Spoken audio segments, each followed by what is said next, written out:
बिना प्लास्टिक के होगी चार धाम यात्रा। सीएम धामी ने किया ग्रीन यात्रा का आह्वान। कहा सरकार का संकल्प ग्रीन चार धाम यात्रा से होगा पर्यावरण संरक्षण।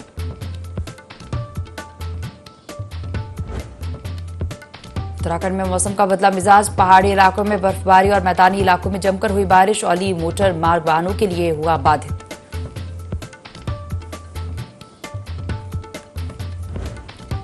महिला दारोगा ने कांस्टेबल पर लगाया दुष्कर्म का आरोप। पटेल नगर कोतवाली में मुकदमा दर्ज। डीजीपी के निर्देशों पर एसएसपी ने लिया मामले का संज्ञान।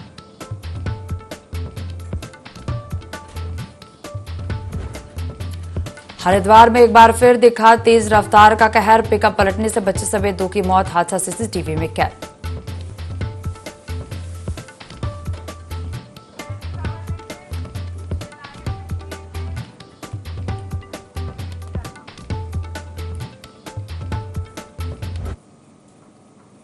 देवभूमि लाइव देख रहे हैं यहाँ पर मैं हूं आपके साथ दिव्या। बुलेटिन की शुरुआत करेंगे खबरों के साथ। चारधाम यात्रा 2025 की शुरुआत 30 अप्रैल से होने जा रही है और इसके लिए परिवहन विभाग ने यात्रियों की सुरक्षा और सुविधा को ध्यान में रखते हुए सभी आवश्यक तैयारियां पूरी कर ली हैं।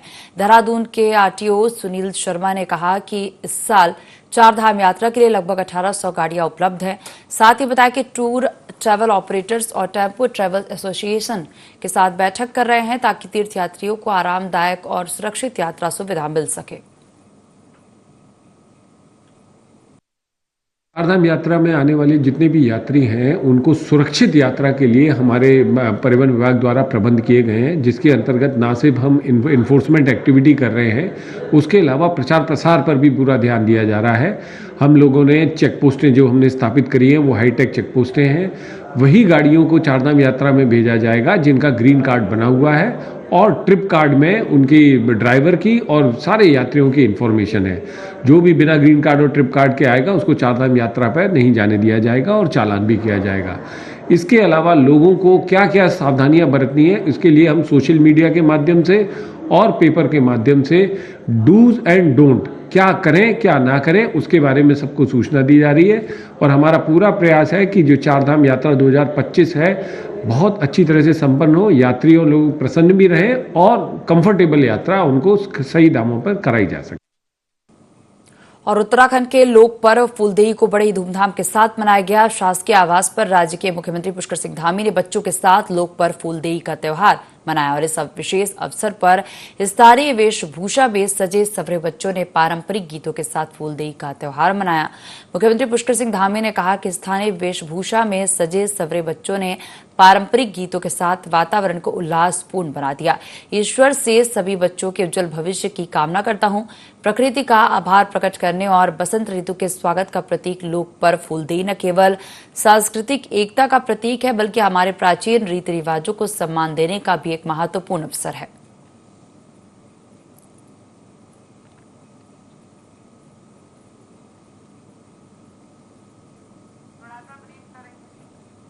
धूमधाम से लोक पर्व फूलदेई मना। सीएम ने बच्चों के उज्जवल भविष्य की कामना की है और सीएम ने बच्चों के साथ यह त्यौहार मनाया।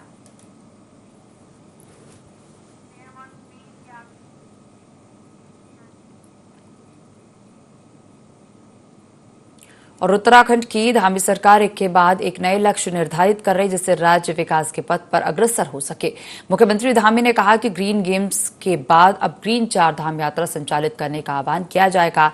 आपको बता दें ग्रीन यात्रा की थीम पर पर्यावरण को संरक्षित करने और बिना प्लास्टिक की यात्रा करने के लिए प्रेरित किया जाएगा।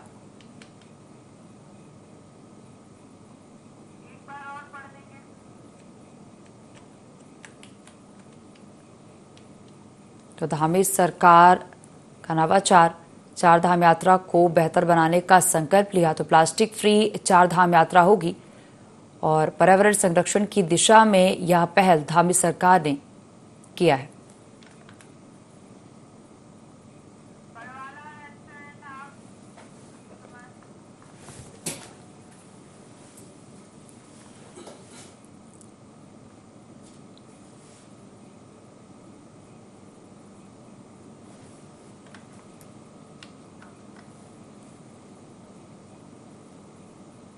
तो प्लास्टिक फ्री चार धाम यात्रा होगी। धामी सरकार का नवाचार चार धाम यात्रा को बेहतर बनाने का संकल्प लिया गया।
और खबरों में आगे बढ़ेंगे। विकास नगर के बादामावाला में होली की शांति को अज्ञात शरारती तत्वों ने भंग किया। रेस्टोरेंट में आग की घटना को अंजाम दिया।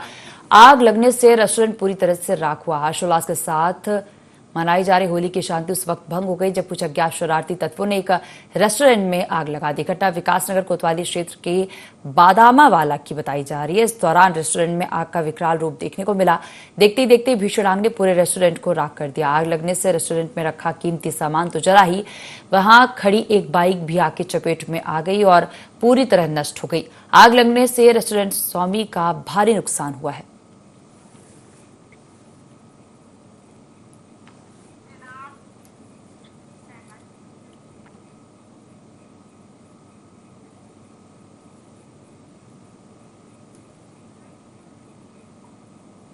और पहाड़ों में एक बार फिर से मौसम का मिजाज बदलने से बारिश और बर्फबारी का दौर शुरू हो गया है। मौसम विभाग द्वारा सूबे के 5 जिलों में बारिश का येलो अलर्ट जारी किया गया। साथ ही 3500 मीटर की ऊंचाई वाले इलाकों के आसपास बर्फबारी होने की संभावना जताई है। पूर्वानुमान सीमांत जनपद चमोली में सटीक साबित हो रही है। आपको बता दें, चमोली जनपद के ऊंचाई वाले इलाके बद्रीनाथ धाम, लोकपाल घाटी, हेमकुंड साहिब, फूलों की घाटी, चिनाब वैली से लेकर कुंवारी पास, अलकनंदा घाटी और धौली गंगा घाटी के ऊपरी इलाकों में भी हिमपात हुआ है। विंटर डेस्टिनेशन औली में एक बार फिर से सुबह बर्फबारी हुई है। साथ ही जोशीमठ क्षेत्र के निचले इलाकों में गरज के साथ बारिश की बौछार पड़ रही है। आलम यह है कि हिमक्रीड़ा स्थली औली के लिए बर्फबारी के चलते जोशीमठ औली मोटरमार्ग वाहनों के लिए बाधित हो गया है।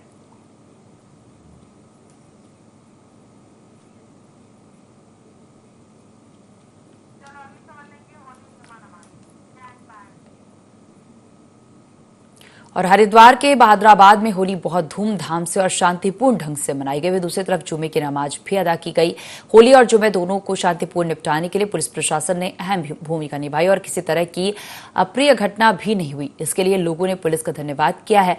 बहादुराबाद के ग्राम प्रधान नीरज चौहान का कहना है कि जिस तरह से पुलिस ने सक्रियता दिखाई और जगह जगह तैनात रहे। जुमे की नमाज के बाद नीरज प्रधान ने फूलों की वर्षा भी की। एसएसपी प्रवींद्र डोभाल ने बहादुराबाद की जनता का धन्यवाद किया। साथ ही कहा कि जनता बहुत समझदार है।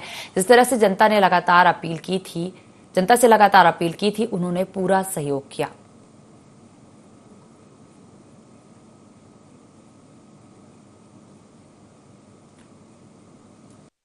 ग्राम प्रधान नीरज चौहान जी की तरफ से भाईचारे का बहुत ही बेहतरीन मिसाल कायम करी इन्होंने, और जुमे ये बात हुई है और इन्होंने अपने मिसाल कायम किया हिंदुस्तान के लिए कि यहाँ पर हिंदू मुसलमानों का कितना बड़ा भाईचारा है। प्रशासन मौजूद था, हमारे ग्राम प्रधान मौजूद थे यहाँ पर, जिन्होंने खुद यहाँ पर भाईचारे का मिसाल को जो बढ़ाया आगे। और उसके बाद ये संदेश गया है पूरे समाज के लिए कि यहाँ पर हिंदू मुस्लिम आपस में सब भाई बन के रहते हैं। माह रमजान का दूसरा जुमा तमाम ही हमारे मुसलमान भाइयों ने निहायत ही खुशी के साथ अदा किया। फिर जैसे ही नमाज से फारिग होकर और अपनी अपनी दुआओं से फारिग होकर मस्जिद से बाहर निकले तो जनाब ग्राम प्रधान नीरज चौहान साहब की जानिब से तमाम नमाजियों पर फूलों की बरसात हुई।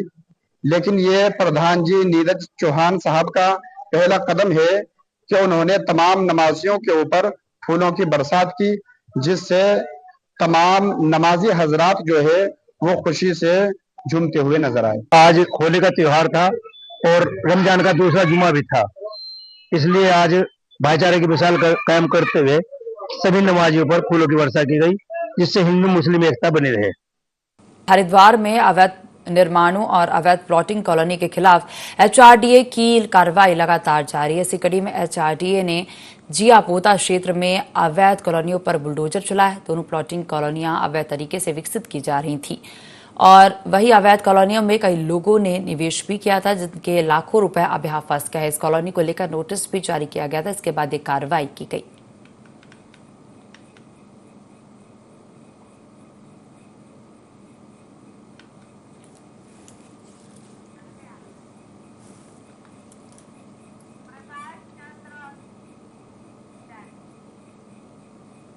और समाज कल्याण विभाग ने एक नई पहल शुरू की है। इस पहल के तहत विभाग के अंतर्गत सभी जिला मुख्यालय, छात्रावास, वृद्धाश्रम और विभाग के अन्य संस्थाओं की निगरानी के लिए सीसीटीवी कैमरे से निगरानी की जा रही है, जिनकी निगरानी समाज कल्याण मुख्यालय से की जा रही है। मामले की जानकारी समाज कल्याण निदेशक प्रकाश चंद्रा ने देते हुए कहा कि मॉनिटरिंग के जरिए संस्थानों की दशा और दिशा जानने के लिए यह पहल की गई है, जहां छात्रावास में रह रहे छात्रों की जानकारी सीधे मुख्यालय से सीसीटीवी के माध्यम से देखी जा सकेगी। वही सीधे तौर पर छात्रों की समस्याओं से भी मुख्यालय रूबरू हो सकेगा। उन्होंने कहा कि खासतौर पर सुरक्षा के लिहाज से यह महत्वपूर्ण कदम है और इन सभी की निगरानी 24 घंटे की जा रही है।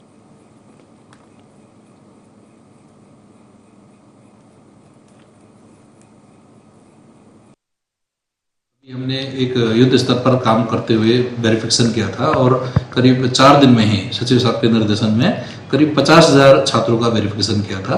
और हमने देखा कि हमारे जो टीमें हैं रात के 10 बजे तक 11 बजे तक जो है अपने ऑफिस में रखकर काम कर रही थी।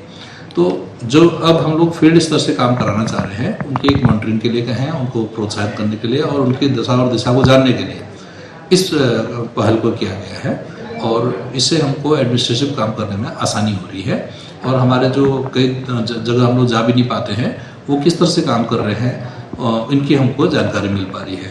दूसरा, जो छात्र हैं, इस उम्र में जो छात्र हैं, तमाम तरह की चीज़ें नोटिस में आती हैं, कई चीज़ें हमसे छिपी रह जाती हैं। अब हमने सभी जगह कह दिया कि you are under CCTV surveillance, तो उन्हें भी मालूम है कि मुख्यालय स्तर से भी उनको देखा जा रहा है, उनकी गतिविधियों के बारे में जानकारी है। तो मेरा मानना है कि इससे छात्रावासों में पठन पाठन और शिक्षणेतर कार्यों में बढ़ावा मिलेगा और जो कुछ ऐसी चीज़ें हैं जो नहीं होनी चाहिए थी, उसमें जो है इसका ह्रास आएगा। ये हमारा उद्देश्य। और दून में खराब पड़ी स्ट्रीट लाइटों को ठीक कराया जा रहा है। नगर निगम ने स्वयं इस काम को बखूबी संभाल लिया। इसके लिए पहले 26 टीमें काम करती थी और अब इन टीमों की संख्या बढ़ाकर 40 की गई। इसके अलावा स्ट्रीट लाइट्स की समस्या को लेकर हर वार्ड में मेंटेनेंस का काम शुरू किया गया। नगर आयुक्त नमामि बंसल ने कहा कि सभी टीमों की मॉनिटरिंग के लिए डैशबोर्ड भी तैयार किया गया। योजना के अनुरूप लाइनमैन को टीम के मोबाइल नंबर और नाम हर वार्ड में चस्पा किए जाएंगे। अगर किसी वार्ड में स्ट्रीट लाइट खराब होती है तो वहां के स्थानीय लाइनमैन या को टीम से सीधे संपर्क कर सकते हैं। साथ ही टोल फ्री नंबर भी जारी किया गया, जिसमें अपने क्षेत्र में स्ट्रीट लाइट खराब होने की शिकायत कर सकते हैं।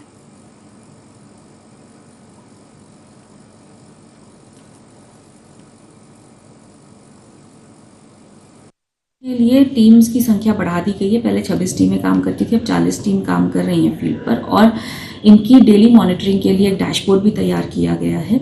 इसके अलावा इस बार योजना है कि लाइनमैन और जो हमारी कोर टीम रहती है डेली मेंटेनेंस की, स्ट्रीट लाइटिंग की, उनके सबके नंबर भी सार्वजनिक रूप से वार्ड्स में चस्पा किए जाएंगे ताकि किसी भी लाइट के खराब होने की स्थिति में सीधे वो संपर्क कर सकें। और उत्तराखंड कांग्रेस ने भाजपा पर आरोप लगाया कि भाजपा ने कांग्रेस में अपने स्लीपर सेल भेजे हुए। इसको लेकर भाजपा ने कांग्रेस पर निशाना साधा है। भाजपा प्रदेश प्रवक्ता कमलेश रमन ने कहा कि भाजपा विश्व की नंबर 1 पार्टी है, उनको कांग्रेस जैसी डूबती पार्टी में स्लीपर सेल भेजने की जरूरत नहीं है। इससे साफ होता है कि कांग्रेस को अपने कार्यकर्ताओं और नेताओं पर भरोसा नहीं है। कांग्रेस को अपने संगठन में मंथन करने की जरूरत है। भारतीय जनता पार्टी राष्ट्रीय पार्टी है और नंबर 1 देश की पार्टी है, तो उसको कोई आवश्यकता नहीं पड़ी है कि डूबते हुए जहाज में लड़खड़ाते हुए जहाज के जो कांग्रेस का जहाज है उसमें अपने स्लीपर सेल छोड़े। हाँ, अपनी हार का ठीकरा, अपनी निराशा को की बौखलाहट है उनकी कांग्रेस की, जो वो आरोप लगाने का काम कर रहे हैं।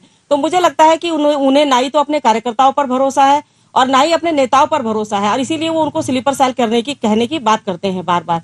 तो कांग्रेस को अपने संगठन में मंथन करना चाहिए, विचार करना चाहिए कि उनका संगठन कैसे बढ़े और अपने नेताओं के ऊपर, अपने कार्यकर्ताओं के ऊपर भरोसा करना चाहिए, बनस्पत इसके कि वो सत्ता पक्ष के ऊपर आरोप लगाए। तो मुझे लग रहा है कि कांग्रेस की ये निराशा और बौखलाहट है जो इस तरह के गलत बयानबाजी करके वो लोगों के बीच में अपने आप को एक साफ छवि का दिखाने की कोशिश करते हैं। और मुख्यमंत्री पुष्कर सिंह धामी ने खटीमा के नगला तराई क्षेत्र स्थित अपने पैतृक आवास में पहुंचकर अपनी माता जी का आशीर्वाद लिया और होली की शुभकामनाएं दी।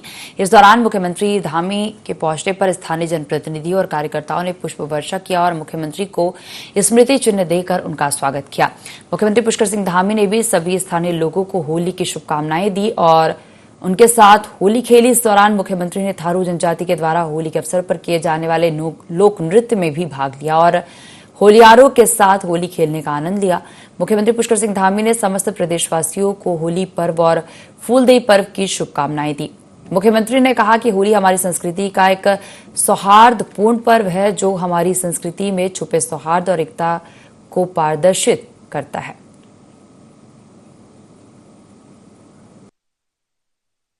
लोगों से मिलने का त्यौहार है और आपस में प्रेम, निष्ठाएं, भाईचारा, हमारी संस्कृति आगे बढ़ती है और हमारे संबंध और प्रगाढ़ होते हैं, मजबूत होते हैं, रिश्ते मजबूत होते हैं। होली एक ऐसा त्यौहार है जो सामाजिक समरसता का बहुत बड़ा प्रतीक है। इसमें हम सब लोग अपने गिले शिकवे भूलकर आगे के लिए काम करते हैं, आगे बढ़ने के लिए एक नए उत्सव के साथ शुरुआत करते हैं। बसंत की ऋतु जिस प्रकार से नई प्रकृति का सृजन करती है, उसी प्रकार होली हमको इस दिशा में आगे बढ़ने के लिए प्रेरित करती है। आज होली भी है और होली के साथ साथ आज हमारा लोक पर्व फूलदेई भी है। तो मैं होली की भी शुभकामना देता हूँ, बधाई देता हूँ सबको और फूलदेई पर्व बहुत शुभकामनाएं देता हूँ। ये हमारी पारंपरिक रूप से मनाया जाने वाला पर्व है जो हमको ऋतु परिवर्तन और एक सूर्य का जो प्रकाश है वो सीधे पृथ्वी पर और तेजी गति से बढ़ने लगता है, अच्छी धूप आने लगती है, पहाड़ों में बर्फ पिघलने लगती है, नई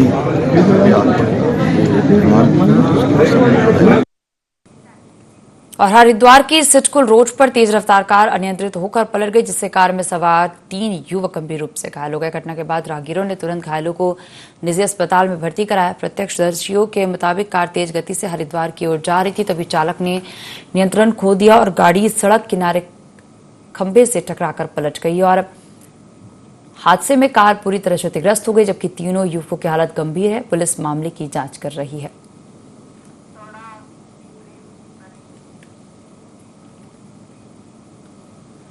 कार सवार 3 युवक घायल बताए जा रहे हैं। हरिद्वार के सिटकुल रोड पर तेज रफ्तार का कहर देखा गया, जहां कार अनियंत्रित होकर पलट गई है। कार सवार 3 युवक गंभीर रूप से घायल हो गए हैं। घटना के बाद राहगीरों ने तुरंत घायलों को निजी अस्पताल में भर्ती कराया। प्रत्यक्षदर्शियों के मुताबिक कार तेज गति से हरिद्वार की ओर जा रही थी, तभी चालक ने नियंत्रण खो दिया और गाड़ी सड़क किनारे खंभे से टकराकर पलट गई। हादसे में कार पूरी तरह क्षतिग्रस्त हो गई, जबकि तीनों युवकों की हालत गंभीर है। पुलिस मामले की जांच कर रही है।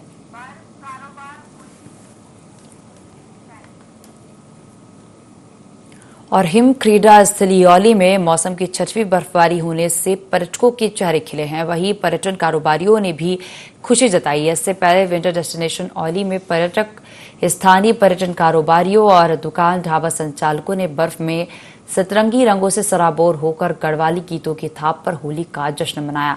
हालांकि पहाड़ों में 2800 मीटर से ऊपर ऊंचाई वाले इलाकों में एक बार फिर से हिमस्खलन की चेतावनी जारी हुई। हनुमान चट्टी से आगे बर्फबारी से हाईवे बाधित है। औली से पहले सड़क मार्ग बर्फबारी के चलते बाधित होने से आवाजाही कम हो पाई है।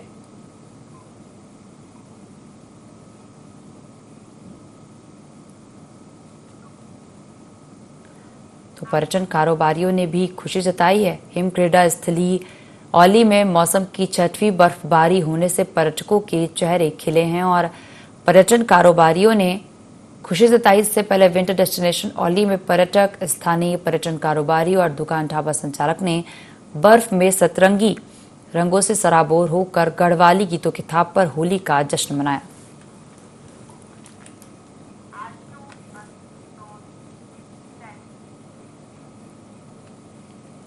और चिकित्सा शिक्षा के निदेशक डॉक्टर आशुतोष सयाना ने कहा कि उत्तराखंड सरकार के पास पर्याप्त संख्या में एमबीबीएस चिकित्सक उपलब्ध है और ऐसे में अब सरकार विशेषज्ञ चिकित्सकों की संख्या बढ़ाने की तैयारी कर रही है और इसके लिए राज्य सरकार राजकीय मेडिकल कॉलेजों में विशेषज्ञ चिकित्सकों को तैयार करने के लिए पाठ्यक्रम की संख्या बढ़ा रही है।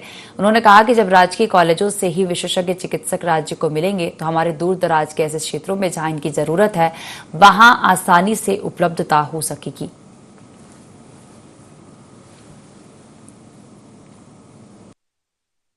रुद्रपुर मेडिकल कॉलेज में जहां तक चिकित्सालय की बात है वहां पे 500 बेड हमारे तैयार हो चुके हैं और मेडिकल कॉलेज जहां पर जो है पढ़ाई होती है, हमारे लैब होते हैं, जहां पे छात्रावास है, जहाँ पे जो है लाइब्रेरी होती है, वो वाला परिसर जो है हमारा थोड़ा सा पीछे चल रहा था। लगभग 40% जो है करीब करीब जो है निर्माण कार्य पूरा हो चुका है। मुझे लगता है 2025 में हम जो है आवेदन कर लेंगे और मुझे लगता है कि एक वर्ष में जो है लगता है कि जो है हमारे जो उत्तराखंड राज्य के जो भी जो है मेडिकल के सेक्टर में जाना चाहते हैं, डॉक्टर बनने का जिनका सपना है, उनको और भी अधिक अवसर मिल सकेंगे। और उत्तराखंड में कुमाऊं की होली बहुत प्रसिद्ध है। देवभूमि की होली के रंग बेहद अलग है। इसमें उत्तराखंड की संस्कृति झलकती और एक धरोहर है। सैकड़ों महिलाओं और पुरुषों के बीच जब लोग रंग बिखरते हैं तो एक अलग ही छटा बिखरती है। आइए आपको लिए चलते हैं उत्तराखंड के सीमांत जिले चंपावत में और दिखाते हैं होली की ये रंग।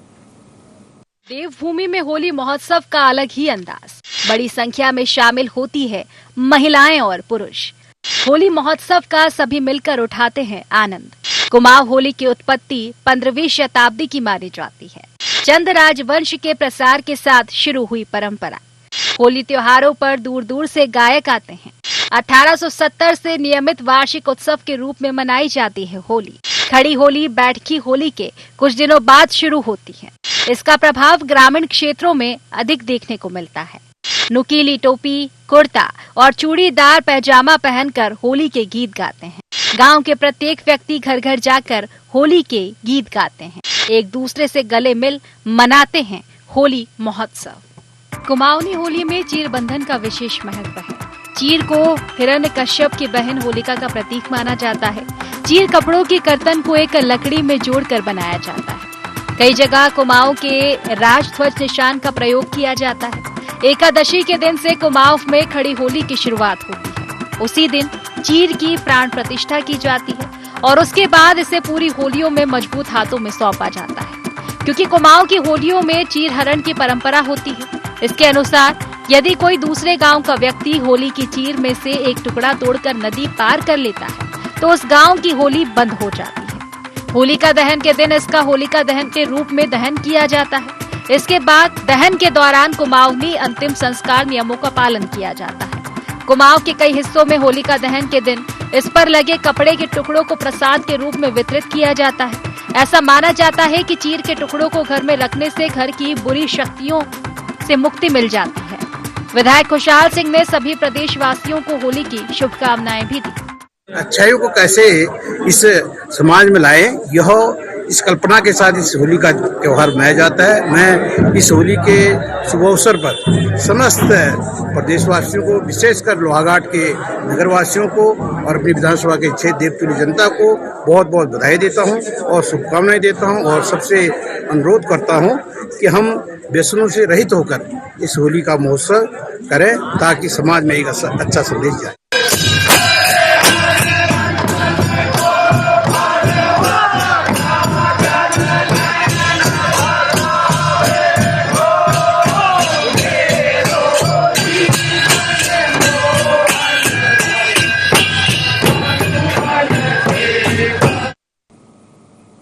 और बुलेटिन में फिलहाल इतना ही। आप देखते रहिए IND24। नमस्कार।